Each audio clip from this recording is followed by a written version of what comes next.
बिस्मिल्लाहिर्रहमानिर्रहीम। अस्सलाम वालेकुम व्यूअर्स, कैसे हैं आप? आई होप आप सब खैर ऑफिस होंगे। इस वक्त मैं मौजूद हूँ पार्क स्ट्रीट लाहौर का जेड एक्सटेंशन ब्लॉक में।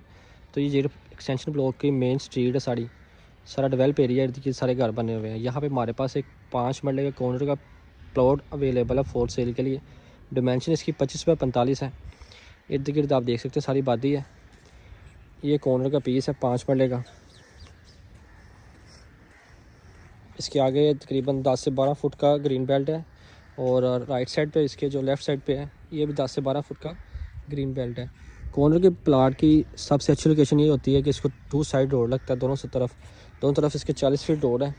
ये देख सकते हैं आप, इसके दोनों तरफ 40 फीट रोड लग रहा है और इसको डबल गेट की एक्सेस होती है।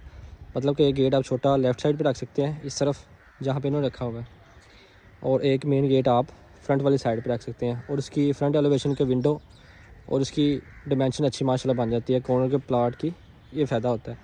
तो इसको अवेल करने के लिए मेरे दिए गए नंबर पर रब्ता कर सकते हैं। अल्लाह हाफ़िज़।